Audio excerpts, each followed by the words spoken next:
Hey guys, welcome to my YouTube channel study with Dev Bhoomi. Friends, आज हम लोग इस वीडियो में कंप्लीट उत्तराखंड परीक्षावाणी बुक का पार्ट 14 देखेंगे। इससे पहले हमने इस सीरीज के 13 पार्ट जो अपलोड कर दिए हैं, जिनको आप चैनल की प्लेलिस्ट में जाकर देख सकते हैं। ये सीरीज आपको यूके पीसीएस और यूके ट्रिपल एससी के जितने भी एग्जाम होने हैं, चाहे वो बीडीओ, बीपीडीओ, लेखपाल, पटवारी, उत्तराखंड पुलिस, फॉरेस्ट गार्ड, कनिष्ठ सहायक, RO, ARO, lower PCS, upper PCS, ठीक है, आपके जितने भी एग्जाम होने हैं उत्तराखंड में, जहाँ जिन एग्जाम में उत्तराखंड जी के पूछा जाता है, उन सभी के लिए ये क्वेश्चंस काफी महत्वपूर्ण है। देखिए, मैं एक बात और कहना चाहूंगा, इसकी पीडीएफ जो है, ठीक है, मैं पहले क्या करता था, जैसे आप ये 14वां पार्ट है तो इसके साथ 13वां पार्ट की पीडीएफ अपलोड करता। लेकिन कुछ बच्चों ने कमेंट करा कि सर आप वीडियो के साथ ही जो है हमें पीडीएफ प्रोवाइड कराएं। तो देखिए, इसमें मुझे भी कोई परेशानी नहीं और आपको भी कोई परेशानी नहीं होनी चाहिए। मैं इस वजह से साथ नहीं डालता था, क्योंकि आप पहले वीडियो देख लेंगे तो उसमें आपको बहुत सारे जो एक्स्ट्रा फैक्ट होते हैं वो देखने को मिल जाते हैं, और बाद में आप पीडीएफ से पढ़ते हैं तो आपका रिवीजन बहुत अच्छे से हो जाता है। लेकिन कोई बात नहीं है, मैं इसके साथ जो है, देखिए, इसका 13वां पार्ट और जो 14वां पार्ट की पीडीएफ है वो दोनों अपलोड कर दूंगा, ठीक है। तो मैं आपसे यही कहना चाहूंगा कि पहले आप वीडियो देखें, उसके बाद ही पीडीएफ को पढ़ें। इससे जो है आपको काफी अच्छा रिवीजन हो जाएगा। उसके अलावा एक पॉइंट और आप थोड़ा सा मैं कहना चाहूंगा। देखिए, आपको पता है जौनसारी जनजाति जो है वो काफी बड़ा टॉपिक है, जौनसारी, ठीक है। यहाँ से आपको पता है एक एक वीडियो में प्रोवाइड कराना पॉसिबल नहीं है, क्योंकि ज्यादा बड़ी हो जाएगी, पढ़ने में मजा नहीं आता है कि हाँ भाई लंबा टॉपिक है तो उसको पढ़ने में मजा नहीं आता, ठीक है। तो इसको हम जो है दो पार्ट्स में डिवाइड करेंगे। और एक बात और कहना चाहता हूँ, देखिए, जो भी हमने क्वेश्चंस बनाए, जो भी, ठीक है, वो बुक से बनाए हैं।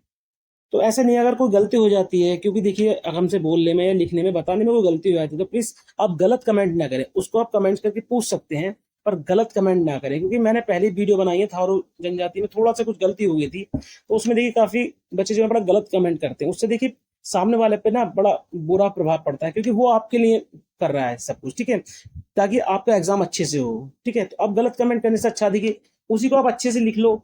अगर आप किसी को पूछ लेंगे कि सर इसका क्या यही आंसर होगा, ठीक है, तो सही तरीके से और गलत तरीके से पूछने से बड़ा अंतर हो जाता है। तो इस बात का थोड़ा सा आप ध्यान रखेंगे। तो चलिए वीडियो को शुरू करते हैं। आज का पहला क्वेश्चन है, अनुसूचित जनजाति का सर्वाधिक प्रतिशत किस जिले में है?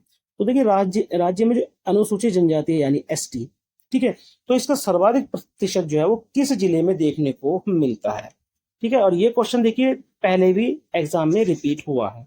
तो ये देखने को मिलता है उधम सिंह नगर में। कहां पर? उधम सिंह नगर में। फिर देखें हम लोग घटते क्रम में, तो उधम सिंह नगर में सर्वाधिक है, उसके बाद है देहरादून में, देहरादून के बाद है पिथौरागढ़ में, ठीक है, पिथौरागढ़ के बाद है चमोली में। तो ये क्रम भी आपको याद होना चाहिए, क्योंकि ये क्रम भी पूछा जाता है। अगला क्वेश्चन है, राज्य में अनुसूचित जनजाति का सबसे कम प्रतिशत किस जिले में है? तो देखिए, सर्वाधिक प्रतिशत जो उधम सिंह नगर में हो गया, और सबसे कम प्रतिशत जो है वो है टिहरी जिले में। कहां पर है? टिहरी जिले में। अगर इसको हम बढ़ते क्रम में देखें तो टिहरी के बाद देखने को मिलता है अल्मोड़ा में, ठीक है। कहां पर देखने को मिलता है? अल्मोड़ा में। अल्मोड़ा के बाद देखने को मिलता है पौड़ी में, ठीक है। और पौड़ी के बाद देखने को मिलता है हरिद्वार में। कहां पर? हरिद्वार में। अगला क्वेश्चन है, सर्वाधिक लिंगानुपात वाली जनजाति कौन सी है? Very very most important question है, पहले भी पूछा गया है। तो सर्वाधिक लिंगानुपात वाली जनजाति कौन सी है? तो ये है भोटिया जनजाति। कौन सी है? भोटिया जनजाति। अगला क्वेश्चन है, सबसे कम लिंगानुपात वाली जनजाति कौन सी है? तो देखिए, सर्वाधिक लिंगानुपात वाली जो जनजाति है वो है भोटिया, ठीक है। और सबसे कम लिंगानुपात वाली जो जनजाति है वो है राजी जनजाति। अगला क्वेश्चन है, जनगणना 2011 के अनुसार अनुसूचित जनजाति की औसत साक्षरता दर कितनी है? तो औसत साक्षरता दर की बात करें तो यह है 73.9%। वहीं अगर पुरुष पुरुष साक्षरता दर की बात करें कि पुरुष साक्षरता दर कितनी है, ठीक है, अनुसूचित जनजाति में पुरुष साक्षरता दर कितनी है, तो वो है 83.8%। वहीं महिला साक्षरता दर की बात करें तो वो कितनी है? 62.5%। अगला क्वेश्चन है, अनुसूचित जनजाति का सर्वाधिक औसत साक्षरता दर वाला जिला कौन सा है? तो अनुसूचित जनजाति का जो सर्वाधिक औसत साक्षरता दर वाला जिला है वो कौन सा है? तो ये है रुद्रप्रयाग, ठीक है। अगर आपको परसेंटेज याद रखनी तो वो भी आप याद रख सकते हैं, 86.3%। ठीक है। वहीं सबसे कम औसत साक्षरता दर वाला जो जिला है वो है हरिद्वार। कौन सा है? हरिद्वार। इसका प्रतिशत भी आप याद रख सकते हैं तो रख लीजिए, 62.1%। अगला क्वेश्चन है, निम्न में से कौन सा कथन गलत है? तो देखिए निम्न में से कौन सा कथन जो है इसमें गलत है, तो एक एक करके देख लेते हैं। जौनसारी जनजाति इंडो आर्यन परिवार के हैं, बिल्कुल सही है। जौनसारी गढ़वाल क्षेत्र का सबसे बड़ा जनजाति समुदाय, बिल्कुल सही है। देखिए गढ़वाल क्षेत्र का सबसे बड़ा जनजाति समुदाय जौनसारी है, और थारू के बाद राज्य का दूसरा सबसे बड़ा जनजाति समुदाय भी जौनसारी ही है।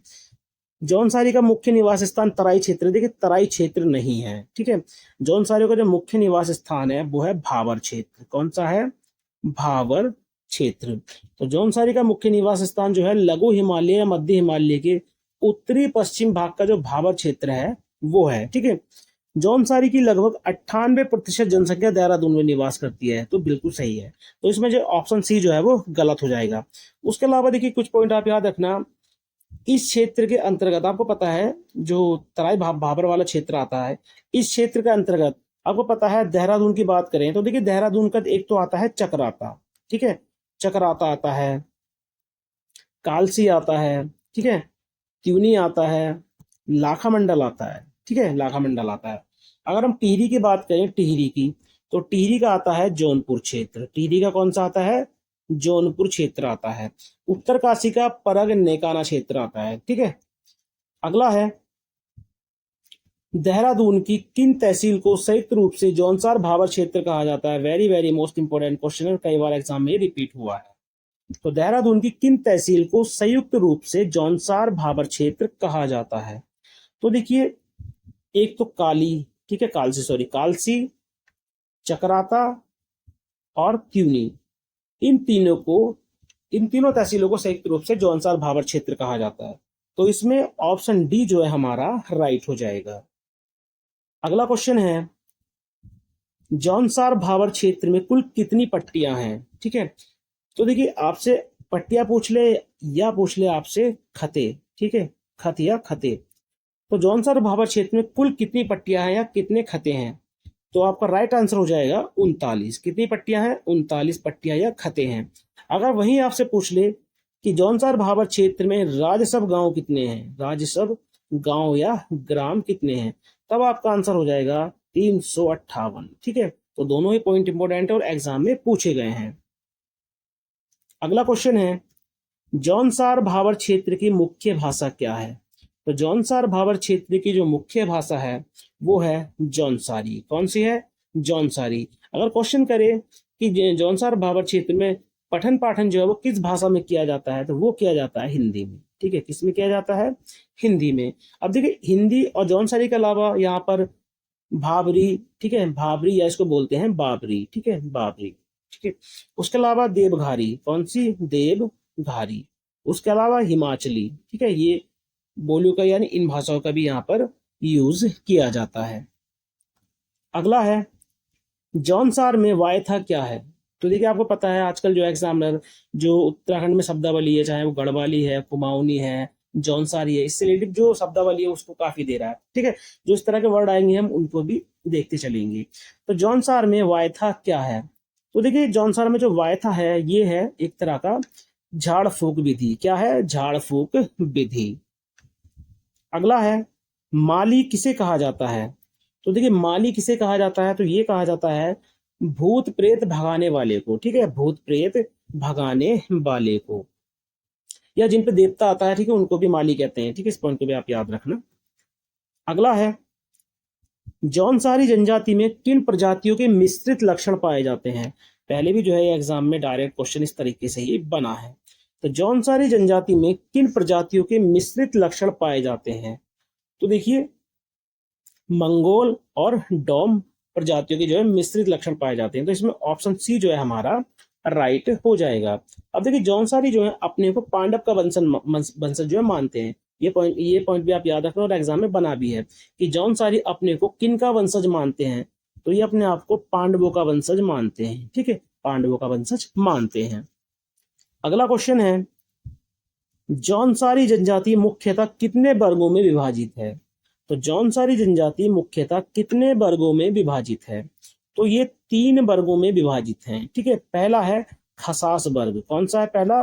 खसास वर्ग। दूसरा है कारीगर वर्ग। दूसरा कौन सा है? कारीगर वर्ग। ठीक है, और तीसरा है हरिजन खसास। ठीक है, तीसरा कौन सा है? हरिजन खसास। तो आपने याद रखना है जौनसारी जनजाति मुख्यतः 3 वर्गों में जो है विभाजित है, खसास वर्ग, कारीगर वर्ग और हरिजन खसास वर्ग। अगला है निम्न में से कौन सुमेलित नहीं है? तो देखिए, कोल्टा हरिजन खसास में आते हैं, बिल्कुल सही है। राजपूत खसास वर्ग में आते हैं, बिल्कुल सही है। वागजी कारीगर वर्ग में आते हैं, बिल्कुल सही है। यानी उपरोक्त में से कोई नहीं। ठीक है, उपरोक्त में से कोई नहीं, यानी सभी सुमेलित हैं।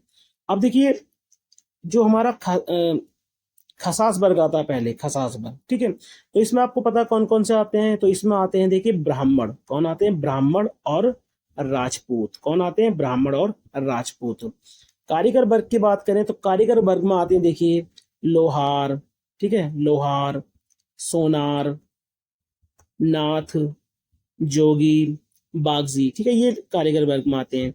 हरिजन खसास की बात करें तो इसमें आते हैं, देखिए, डोम। ठीक है, डोम, कोल्टा, मोची। ठीक है, ये जो आते हैं किसमें आते हैं? हरिजन खसास वर्ग में आते हैं।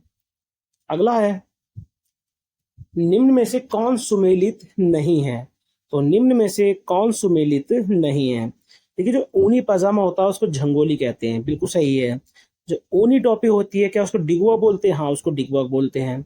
जो बड़ा रुमाल होता है, ठीक है, उसको डाट बोलते हैं। हाँ, उसको डाट बोलते हैं।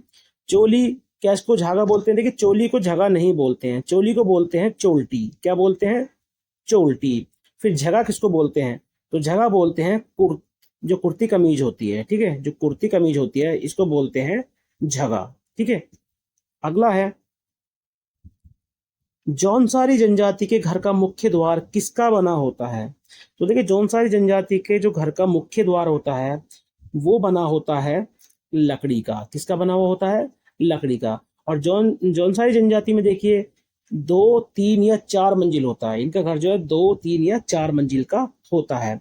ये अपना घर जो है लकड़ी और पत्थर से बनाते हैं। अगला है जौनसारी समाज में किस प्रकार की परिवार प्रथा पाई जाती है? तो देखिए, जौनसारी समाज में किस प्रकार की परिवार प्रथा पाई जाती है? तो इनमें पाई जाती है पितृसत्तात्मक परिवार प्रथा। Very very most important question है और पहले भी ये पूछा गया है। ठीक है, अब यहाँ से एक पॉइंट और आप याद रख लो। ठीक है, इस क्वेश्चन जो इस तरह से क्वेश्चन पूछे जाते हैं ना कि मातृ सत्तात्मक है या पितृ सत्तात्मक है, आपका यहाँ से क्वेश्चन गलत नहीं होगा। आप बस थारू को याद रखें, जो थारू जनजाति है। थारू जनजाति का जो समाज होता है वो कैसा होता है? मातृ सत्तात्मक। क्या होता है गाइज? मातृ सत्तात्मक होता है। इनके अलावा जौनसारी, भोटिया, राजी, बोक्सा, इनका जो समाज होता है गाइज वो कैसा होता है? पितृ सत्तात्मक। कैसा होता है? पितृ सत्तात्मक। अगला क्वेश्चन है जौनसारियों में सबसे शान शौकत प्रकार का विवाह कौन सा है? तो देखिए, जौनसारियों में जो सबसे शान शौकत प्रकार का विवाह है ये कौन सा है? तो ये है वाजदिया विवाह। कौन सा है? वाजदिया विवाह। देखिए, जो पितृसत्तात्मक परिवार होता है, जैसे पिछले बार जो पॉइंट था उसमें परिवार का मुखिया सबसे बड़ा पुरुष सदस्य होता है। ठीक है, इस पॉइंट को भी आप याद करना। ठीक है, तो जौनसारियों में सबसे शान शौकत प्रकार का जो विवाह होता है वो होता है वाजदिया। इसमें क्या होता है? कन्या पक्ष से वर पक्ष के घर जो है बाजे गाजे के साथ जो है बारात जाती है, और सबसे साधारण प्रकार का जो विवाह होता है वो होता है बेवाकी। ठीक है, ये सबसे साधारण प्रकार का विवाह होता है। अगला क्वेश्चन है जौनसारी जनजाति में, ठीक है, जौनसारी जनजाति में पितृगृह में लड़की को किस नाम से संबोधित किया जाता है? ठीक है, ये पहले भी क्वेश्चन बना है। तो देखिए, जो पितृगृह में होती है लड़की, उस समय क्या बोलते हैं लड़की को? ध्यानती। क्या बोलते हैं? ध्यानती। लेकिन जब लड़की का विवाह हो जाता है, यानी विवाह उपरांत, उसको क्या बोलते हैं? तो विवाह उपरांत बोलते हैं रयांती। क्या बोलते हैं? रयांती। ठीक है, तो आप ये याद रखना, जो पिता का घर होता है वहां पर लड़की का ध्यान रखा जाता है, तो इस तरीके से आप याद रख सकते हैं इसको, दयांती। ठीक है, अब ऐसा नहीं है कि ससुराल में उनका ख्याल नहीं रखा जाता, लेकिन मैं याद करने के लिए बता रहा हूँ खाली। ठीक है, तो आप बस इसको याद कर लो, याद होना चाहिए बस। अगला है निम्नलिखित में से कौन सा कथन गलत है? तो निम्नलिखित में से कौन सा कथन गलत है? सर्वमान्य एवं महत्वपूर्ण देवता महासु, बिल्कुल सही है। प्रमुख देवता पांचों पांडव, बिल्कुल सही है। कुल देवी पंचमाता कुंती, बिल्कुल सही है, यानी इनमें से कोई नहीं। ठीक है, इनमें से कोई नहीं। उसके अलावा देखिए जो महासु देवता हैं ये महाशिव के रूप हैं। ठीक है, इनको किस रूप में पूछते हैं? महाशिव के रूप में, यानी शंकर जी के रूप में पूछते हैं। और महासु को जो है, जो महासु देवता है, इनको विष्णु का छठा यानी 6वां अवतार माना जाता है। अगला क्वेश्चन है, जौनसारी जनजाति का प्रमुख देवालय है। ठीक है, तो जौनसारी जनजाति का जो प्रमुख देवालय है वो कौन सा है? पहले भी जो है कई बार ये क्वेश्चन रिपीट हुआ है गाइस। ठीक है, कई बार ये क्वेश्चन रिपीट हुआ है। तो ये है हनोल। कौन सा है? हनोल। अब देखो उसके अलावा जो लाखा मंडल है, थैना है, कालसी है, ये भी जो है यहाँ पर भी जो है इनके मंदिर हैं। अगला है, जौनसारी लोग बूढ़ी दीपावली पर कौन सा नृत्य करते हैं? ठीक है, तो देखिए जो जौनसारी लोग हैं ये दीपावली के एक माह बाद, याद रखना जो दीपावली मनाई जाती है इसके ठीक एक माह बाद यानी एक महीने बाद, ठीक है, 5 दिन तक, याद रखना, एक माह बाद 5 दिन तक जो है बूढ़ी दिवाली मनाते हैं। और इस अवसर पर वे दीपक नहीं जलाते। ठीक है, दीपक के बजाय क्या करते हैं वो अपने आंगन में भीमल लकड़ी का, कौन सी? भीमल लकड़ी का जो है होला जलाते हैं। क्या जलाते हैं? होला। और इस होला को जो है ये किसी खाली खेत में ले जाकर क्या खेलते हैं? भयोलो। खेलते हैं ये? भयोलो खेलते हैं। ठीक है, भयोलो खेलते हैं। और कौन सा नृत्य करते हैं? तो आप याद रखना, पत्तेबाजी नृत्य। कौन सा? पत्तेबाजी नृत्य। अगला क्वेश्चन है, महासु देवता का प्रमुख त्योहार है। Very very most important question है गाइस ये। तो महासु देवता का प्रमुख त्योहार कौन सा है? तो ये है जागरा त्योहार। ठीक है, ये भादों के महीने में मनाया जाता है। कब मनाया जाता है? ये भादों के महीने में मनाया जाता है। इस दिन जो है देखिए महासु देवता को मंदिर से ले जाकर, ठीक है, टॉन्स नदी में, ठीक है, नदी का आप नाम याद रखना, टॉन्स नदी में स्नान कराया जाता है और पूजा की जाती है। अगला है, साकुली क्या है? ठीक है, साकुली क्या है? तो देखिए साकुली जो है एक प्रकार का पकवान है। क्या है? पकवान है। ये चावल से बना हुआ पापड़ होता है। याद रखना, ये चावल से बना हुआ जो है क्या होता है? पापड़ होता है। और जो चावल से बना हुआ पापड़ होता है इसको स्थानीय भाषा में देखिए या तो लाडू कहते हैं या इसको बोलते हैं साकुली। ठीक है, दोनों नाम आप याद रखना। और ये जो पकवान है, ठीक है, ये बिस्सू मेले का मुख्य पकवान है। जो बिस्सू मेला है ना, बिस्सू मेला, इस मेले का मुख्य पकवान है। उसके अलावा एक पॉइंट आप याद रखेंगे बिस्सू मेले से। ठीक है, एक पॉइंट जो है आप जरूर याद रखेंगे यहाँ से, जो काफी महत्वपूर्ण है। जौनसार का सर्वाधिक प्रसिद्ध मेला या जौनसार भावर का सबसे बड़ा मेला जो है वो कौन सा है? बिस्सू मेला। ठीक है, कौन सा है? बिस्सू मेला। और बिस्सू मेले को और किस नाम से जानते हैं? बैसाखी मेले से। ठीक है, बैसाखी मेले के नाम से भी इसको जानते हैं। ठीक है, तो ये थे देखिए आज के 25 क्वेश्चन। मैंने कहा नहीं जौनसारी जनजाति जो है वो काफी बड़ी जनजाति है। आपको पता है जब लंबा टॉपिक होता है ना तो उसको पढ़ने में मजा नहीं आता। तो हम इसको अगला पार्ट जो आएगा 15 पार्ट, उसमें जौनसारी जनजाति को कंप्लीट कर लेंगे। ठीक है, मैं वीडियो थोड़ा लंबी कर लेता, 50-55 क्वेश्चन हो जाते, लेकिन उसमें मजा नहीं आता। ठीक है, अगर हम 2 बार में इसको पढ़ लेंगे थोड़ा थोड़ा करके तो हमको जल्दी भी याद हो जाएगा और लंबे समय तक जो है हमको ये याद रहेगा। तो गाइज ये था आज के 25 क्वेश्चन। अगर वीडियो अच्छी लगी हो तो वीडियो को लाइक जरूर करें। अगर आप डेली वीडियो चाहते हैं, ठीक है, हिंदी की, करंट अफेयर्स की, उत्तराखंड की, तो आप हमारे चैनल को सब्सक्राइब कर सकते हैं। और आपको बता दें कि जो परीक्षा वाली बुक है ना, मैं इसको एग्जाम से पहले कंप्लीट करा दूंगा और उसका जो रिवीजन है वो भी मैं शुरू करा दूंगा, ताकि जो है ये अच्छे से बुक आपको मतलब आ जानी चाहिए। क्योंकि आपको पता है यहाँ से 28 से 30 क्वेश्चन ना परीक्षा वाली से पूछे जाते हैं। आप प्रीवियस पेपर जो उठा के देख लो, जो बच्चे कहते हैं ना यहाँ से कुछ नहीं आता, आप उठा के देख लो प्रीवियस ईयर के जो क्वेश्चन पेपर हैं, आपको 28 से 30 क्वेश्चन ना परीक्षा वाली से देखने को मिलेंगे। ठीक है, तो इसकी पीडीएफ आप हमारे टेलीग्राम चैनल से डाउनलोड कर लीजिए। तो इसकी पीडीएफ का लिंक जो है हमने अपने इस वीडियो के डिस्क्रिप्शन बॉक्स में दे रखा है। तो चलिए मिलते हैं अपनी नेक्स्ट वीडियो में। Thank you for watching.